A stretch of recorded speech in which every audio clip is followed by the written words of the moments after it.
Hello. I hope I haven't kept you waiting. Yes, this is the Crime Club.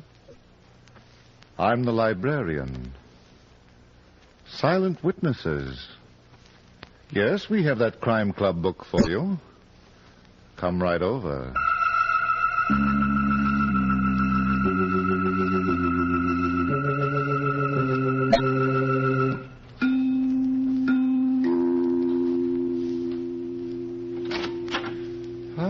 You're here. Good. Take the easy chair by the window. Comfortable? The book is on this shelf. Here it is. Silent Witnesses by John Stephen Strange. The very unusual story of a letter that was registered by death. Let's look at it under the reading lamp. It was early evening, and the blizzard that had been going all day gave no sign of blowing itself out. Mary Masterman didn't care. She was home in her upstairs apartment in the quaint two-story building in Greenwich Village. And she was comfortable. Too comfortable, as a matter of fact. Because in the midst of the mystery novel she was reading, the book dissolved on her lap. She dissolved on the sofa. And before long, she was sound asleep.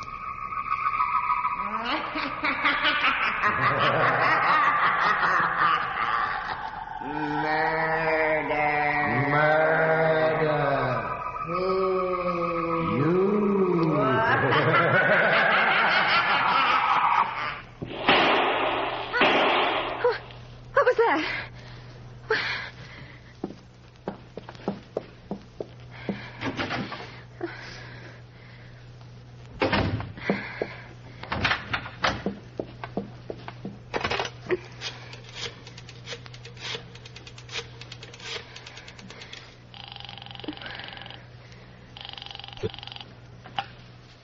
Barney Gant talking, and I'm not going out on any more assignments today. Barney.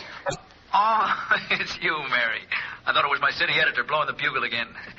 Hi, Precious. I've got to see you, Barney. What's the matter, honey? I don't know, but I'm afraid something terrible has happened. What? I don't know how to explain, but I think there's been a murder. You think? Yes. Please hurry.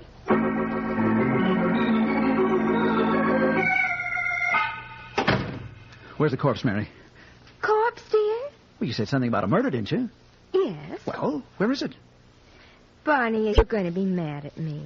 Now, look, Precious, I'm not going to be. You're so sweet. I am hopping mad. Look, what's the idea of making me drive for an hour in that blizzard all the way from the Bronx? I had to, Barney. I was frightened. By whom? The mysterious traveler? I thought I heard 2 shots. Huh? What's that? 2 pistol shots. They seemed to come from just below. Frank Vaughan's apartment? Mm-hmm. But I didn't really hear them. What? I was dreaming. I was reading a mystery book, and I fell asleep. And then... Bing, bang. But it was all a dream. It must have been. Aren't you sure? Oh, yes.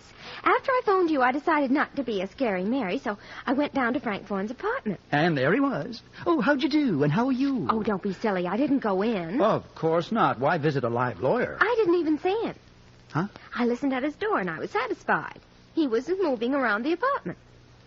How do you know? What? How do you know it was Frank Vaughan who was moving around? Oh, now look, Barney. Maybe it was a murderer. Oh, Mary, you're lucky. What do you mean? Suppose he opened the door and seen you. What then? Are you trying to frighten me all over again? You scared me, didn't you? I thought you stepped on an author or something. You idiot. No, you idiot. You still love me? Well, as long as I'm here. Oh, baby. Darling. No sugar shortage here. All right. We flirted long enough. Now. What? Fix me a drink.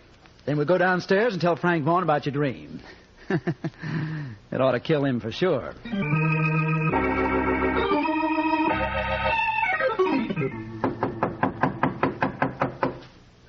He must have gone out, Barney. Yeah.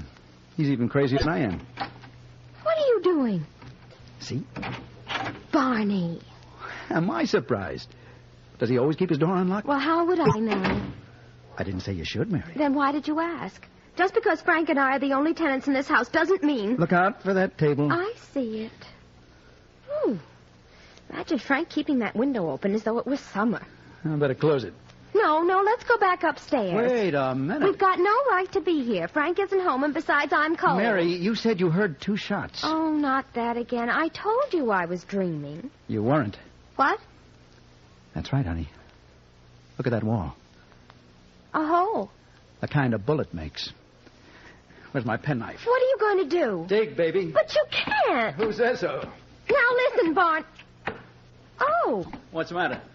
over here by the fireplace. Blood? A broken cocktail glass. Uh-huh. Well, here it is, precious. A bullet. From a 25. Well, then I wasn't dreaming. Oh, Barney, what happened here tonight? I don't know, but I want you to do a little thinking. All right. Were there 2 shots or only 1? I can't be sure. You've got to be. Well, it seemed like 2, but... Yeah? But I was fast asleep, Barney, and if there were 2, where's the other bullet? And where's... Oh! Get off the edge, Mary. It's only the telephone. Yes? Mr. Vaughn, Uh-huh. this is Mr. Masson, Thomas Masson. Yes? I expected to hear from you today about that offer I made.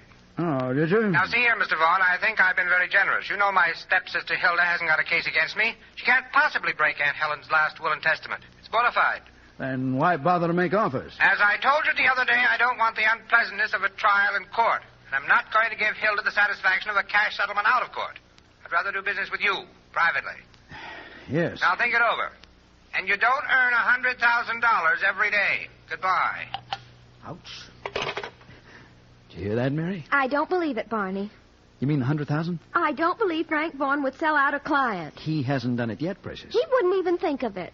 Such neighborly faith. Oh, Barney. All right. Let's go. By all means. We're going uptown to Ted Lassiter's nightclub. Well, what's there? Hilda. And when she opens her mouth, some call what comes out singing. I call it, after you, sweetheart.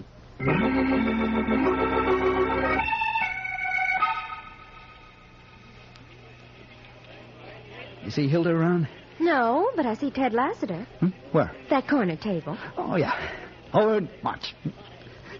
Doesn't look very gay, does he? Maybe you know what's wrong with him. Mm-hmm. What? Keep your eyebrows on. I'll show you. Ooh, tingling with excitement. Shh. I want to surprise him. You want to roll for the club, Ted? Huh? Who said that? Hiya, pal. Well, what's the idea, Barney? Just trying you out, that's all. Well, don't do that again. You newspaper guys. Anything for a laugh, huh? Anything. What's he got on you, Ted? Nothing. Who's been telling you things, Barney? Rumor hath it, chum, and when rumor hath it in this town, it's practically Winchell. Yeah. You're a nice kid, Barney. Thanks. So don't believe everything you hear. I'll make a note of that. And don't talk about what you don't believe. Sure. Would one of you mind telling me? Well, you heard what he just said, Mary. It's a lie. What's a lie? The blizzard we left outside. Where's Hilda, Ted? She's in my office. Mind if I go in there? Yeah, she's on the phone. Oh, that's all right. I won't listen. That's what I said, Barney. She's talking to her lawyer. Frank Vaughn? What kind of drinks you want, kids? On the house. But, Barney, if she's talking to Frank... Yeah. A scotch and soda, Ted. I'll get a waiter. How about you, Mary? Oh, I feel wonderful. How are you? Well, Barney, is she okay? Perfect. Then, what is she trying You don't to do? understand, Ted. We had a terrible scare about Frank.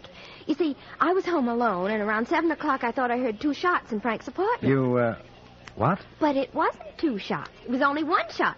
Because after Barney came over, we went downstairs and investigated. Where was Frank? What? Oh, Hilda. Was he there? No, but what's the difference? He's home now. Is he? You just spoke to him, didn't you? No, Mary. Well, But, Hilda, baby, you were in my office half an hour. There was no answer. You know what it means, Ted. Maybe. Those 2 shots Mary heard. Only 1. He had that letter Aunt Helen sent me just before she died. He took it home with him tonight. He was going to have a handwriting expert check it. Maybe he didn't take it after all. I told you I saw him put it into his briefcase. I was with him in his office up to 5:30, and I left the building with him. Okay, so the handwriting expert checked it and Frank went out someplace. Now, what's there to worry about? He didn't phone me, and he said he would. Tom would do anything to get that letter. He'd kidnap or murder. What was in it, Hilda? $3 million worth of evidence, Barney. My whole case against Tom. How about some particulars? Sure, why not? About a week before Aunt Helen died, that slimy stepbrother of mine got her to sign a paper. A will? Yes. She was having one of her bad days, and she didn't know what she was doing. But a couple of days later, she remembered something. The butler and the cook had been present when Tom gave her that paper to sign. Witnesses? That's right. And she couldn't understand why. Tom wouldn't tell her, and the servants didn't know. But she was worried. So she wrote that letter telling what happened and got the doctor to mail it to me. Well, why didn't she give it to you? I was in Europe. I didn't even know she was dying. By the time I got back to New York, Come on, now, take it easy, baby. The will was filed, and all I got was $1. $1! And Tom walked off with the millions. And now he's going to keep them. He's got that letter. You don't know Hilda. He's got it, Ted. Not... So long, kiddies. Where are you going? Guess. Your stepbrother? Of course, it's the logical move. I'm going with you. Thanks, Ted, but I can frighten him all by myself. Just a minute, Hilda. What is it, honey? Your aunt owned a mansion on West 84th Street, didn't she? Yes. She died there. Anybody using it now? Nobody. It's boarded up. Why? No reason. I was just thinking about the housing shortage. Let's go, Mary. And give my best to your stepbrother, Hilda. And don't shoot without counting the steps to the death house.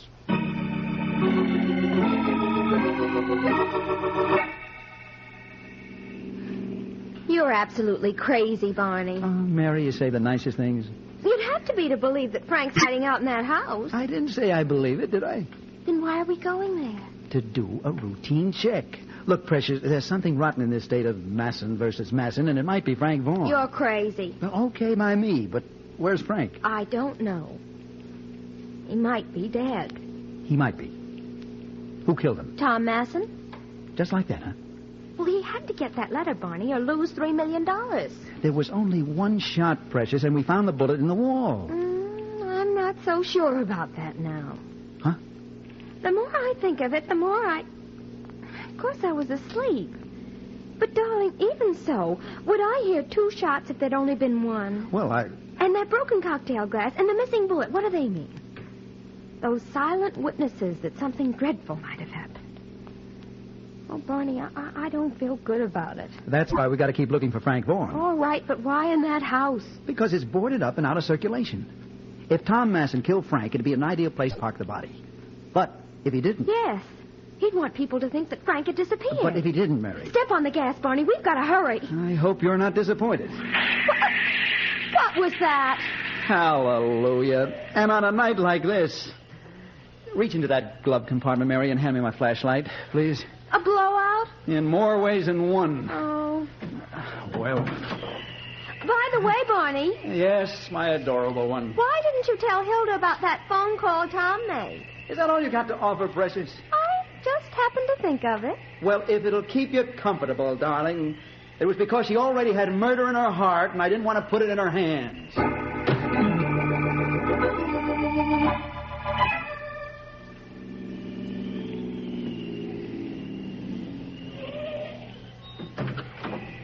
Come on, honey.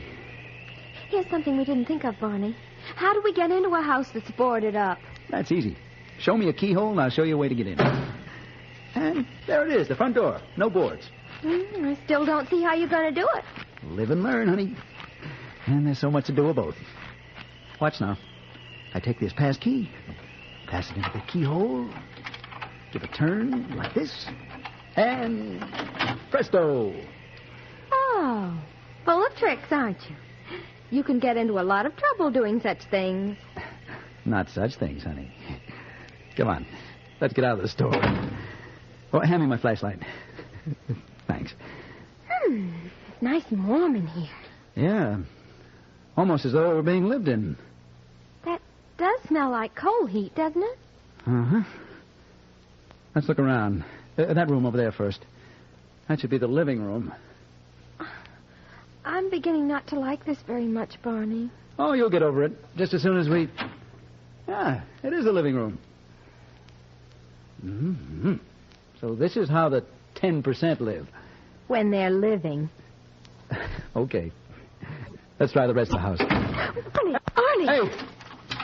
We've been locked in! Let us out! We know you're here, Frank Vaughan. You'll never get away with it, you know. Don't wear yourself out, Barney. Yeah, but we're trapped. Well, don't you care? You still have the pass key. Huh? Oh, sure. I was just about to think of it myself. Precious little pass key. Well, Barney, Barney. Open it. I can't. But don't be silly. You opened the outside door. Yes, honey, but it's not working on this one. Well, now what do we do? The window's boarded up and that door... Couldn't you break it down? That hunk of timber? Oh, I'm good, Precious, but not that good. Yeah, Frank Vaughan's a nice guy. He wouldn't sell out a client. Huh, not much. That could have been Tom Masson out there, Barney. Sure. He was just waiting for us to get here. Barney. What is this between you and Frank Vaughan? Barney, don't you smell something? You bet I do. I smell a rat, and I... Nothing like coal gas? Yeah. Well, where's it coming from? I'll let you know in a minute. That hot air vent. Somebody's trying to kill us. You're not kidding. And whoever's fooling around with that furnace isn't kidding either.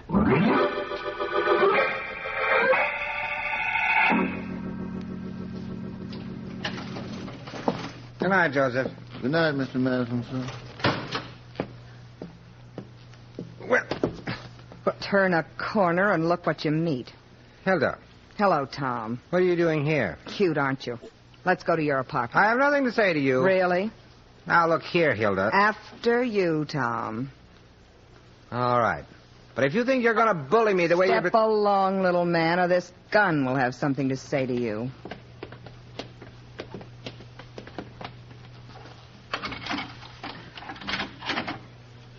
I'm still after you. Very well. You're so rich now, you can afford to go out and leave the lights on. Not your money, Hilda. Where's the letter? Letter? The one Aunt Helen wrote me. I sent you a photostatic copy. So don't pretend to look as innocent as you look. Oh, do you want that copy now? I want the original. No. Frank Vaughan had it and you took it. This is too good to be true. So you've lost your case. The letter, Tom. I haven't got it. Don't lie to me. Somehow you found out that Frank was going to take it home and have it checked. Did I? You murdered him and stole that letter. Really, you're slightly out of your mind. I'm going to kill you, Tom. Now, look here, Hilda. Frank Vaughan was your lawyer. I had nothing to do with him except through my lawyer. I never even spoke to the man. I want that letter, Tom. You don't believe me. Well, how can I convince you? Don't even try. You'd be a fool to shoot me, Hilda. Everyone knows how much you hate me. Nobody knows how much I really hate you. Even if you manage to get out of this building, you'll be arrested sooner or later. Neither of us will have the money. Hilda, listen to me. What for?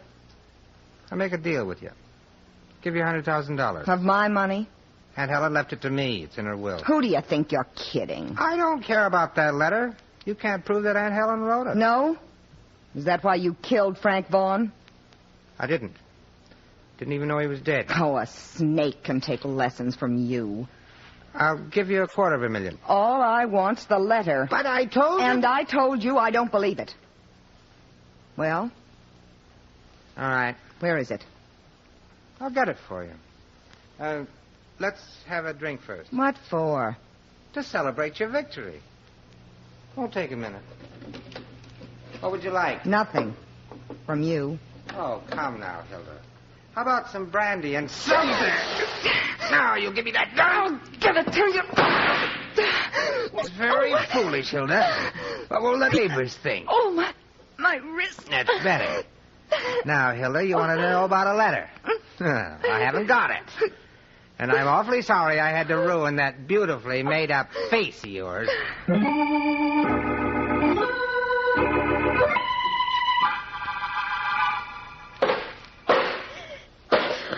Just another minute, Mary.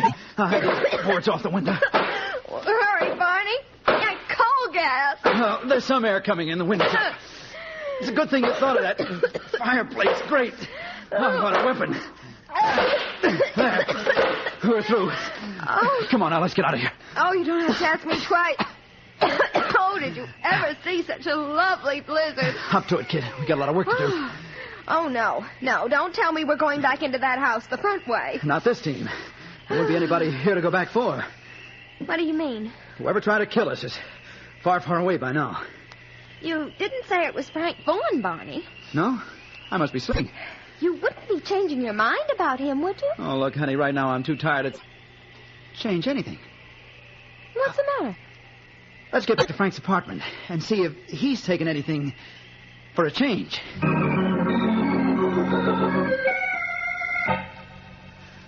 His toothbrush is here. Yeah, and the shaving things. Mary, there's something funny here. Is there? Yeah, the brush is still damp. So? And the razor. There's soap on it. Hand me that towel, will you, please? All right, but what's the rumpus about? It's dry. It's a fresh towel, too. Barney, would you mind telling me... I was just wondering, Mary. Frank was a pretty neat guy. Was? He wouldn't leave dirty stuff lying around. None of it wasn't his habit. Barney, if you're saying that Frank was murdered... I'm only thinking, Precious. Let's go into the living room. Frank was expecting somebody tonight. Or why bother shaving? Well, Hilda told us, the handwriting expert. Uh-huh. But would I shave for a handwriting expert? No. I would shave if I were expecting a beautiful woman. Hilda? Why not? How do we know that she was really trying to get Frank Vaughn on the phone? We don't. Might have been an act to impress Ted Lassiter, just in case she might need an alibi. But I don't get it. Why should she kill her own lawyer? I didn't say she did, Mary, but suppose she found out that there was going to be a deal. That she was going to lose that letter. I don't believe it. I don't believe Frank Vaughn would... Yeah, I know. He wouldn't sell out a client. But there's a possibility that he was going to. And Hilda came here and killed him out of sheer venom and took back her letter. And then what did she do with his body? Make a hocus-pocus until it evaporated? Yeah, well, that's what I don't understand. Is Frank Vaughn alive and somewhere, or is he dead and... Mary. I'm listening. A little while ago, you said something about silent witnesses. Yes. The broken cocktail glass and the bullet in the wall and the missing second bullet. How about that open window? Well, what about it? This is a ground floor apartment, and that window faces the backyard. It's possible, Mary. It's just possible. What are you doing? Climbing out. Turn on all the lamps, will you, honey? I want plenty of light. But, Barney! Mary, the lamp. All right, but I know you're crazy. I just know it. I'll never believe what you're thinking. We couldn't have been running all over town while he was... Barney? Barney! Stay away from the window, Mary. Yeah. Buried in the snow. In his own backyard.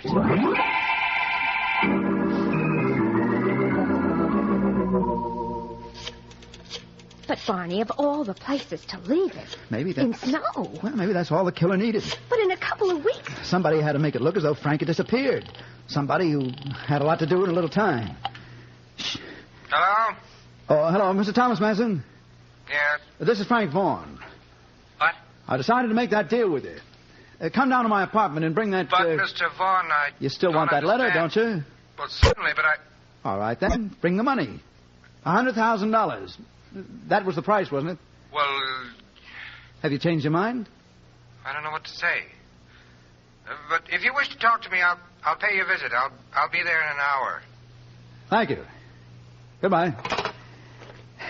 That's that. He's a pretty cagey guy. He knows something. Is he coming? So he said. We'll see. If he doesn't show up, then we'll know he knows we know. Or somebody knows. Now for suspect number 2. And such a cute little suspect. Hello. Ted Lassiter talking. Good evening, Mr. Lassiter. May I speak with Hilda Mason, please? Okay. Who's calling? Her attorney, Frank Vaughn. Who? Frank Vaughn. I promised to call Miss Mason about a certain report, but I was detained. Will you put her on, please? Well, certainly, but she's doing a song number now. You want me to give her a message? If you don't mind. Tell her to come to my apartment. It's very important. I'll do that. Thank you. Goodbye. How lovely. Now all we've got to do is wait. And worry.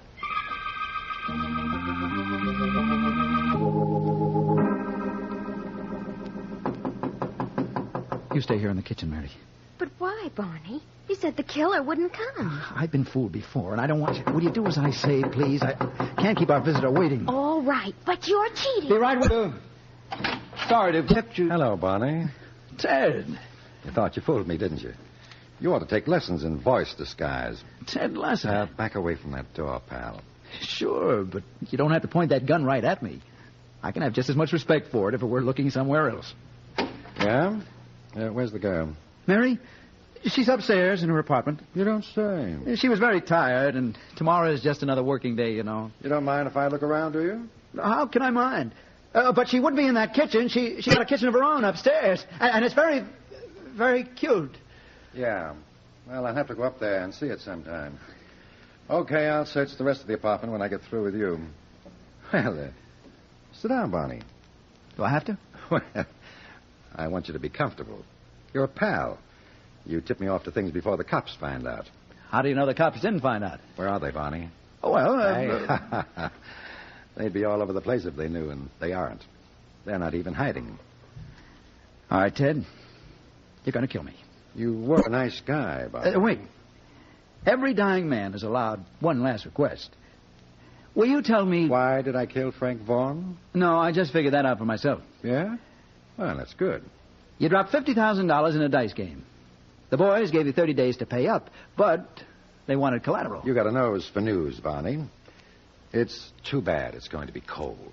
So you put up your nightclub. And then tonight, Hilda told you that Frank had taken that letter home to have it checked. You're not wrong. That letter was worth a lot of blackmail money. So I took it. Is that all, pal? One last request. Did you collect on it? Not yet. Who are you going to talk to about it, Hilda or Tom Masson? Tom. He's got the dough. Why bother with outsiders? Then Hilda and Tom didn't know that you got it. No. But Tom's going to find out tomorrow. Oh, well. By the way, Ted, how'd you get that key to that house on 84th Street? I borrowed it from Hilda's dressing room. Well, any more questions? Yeah. Just one more. Nice work, Mary. You knocked him cold. Oh, catch me, Barney. I'm going to faint. Oh, hey, you can't do that, honey. I never hit a man with a bottle full of soda before. Well, you couldn't have picked a better time, precious. Oh, you wonderful microbe. Where were you when Ted looked in the kitchen? I was under the table. What? And, Barney, that's where I want to be from now on.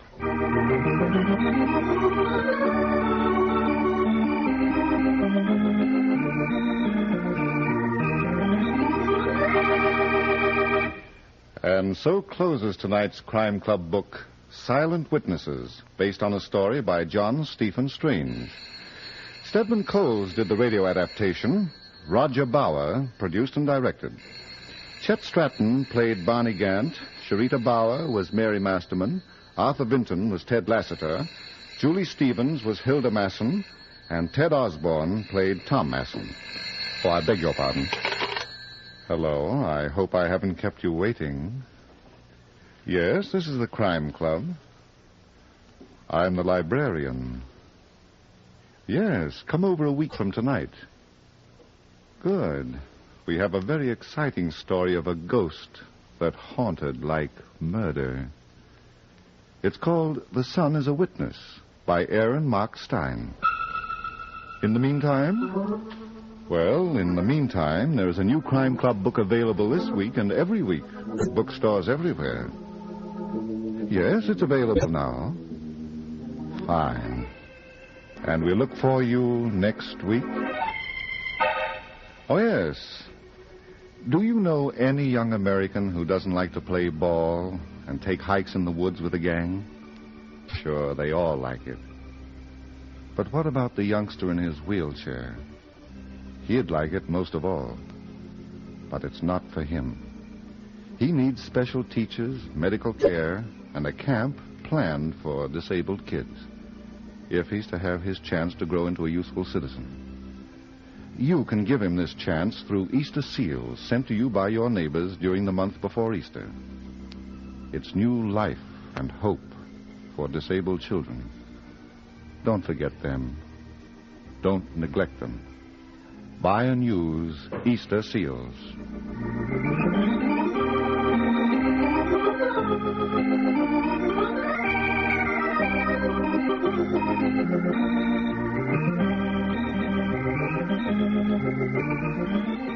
This program came from New York. This is the Mutual Broadcasting System.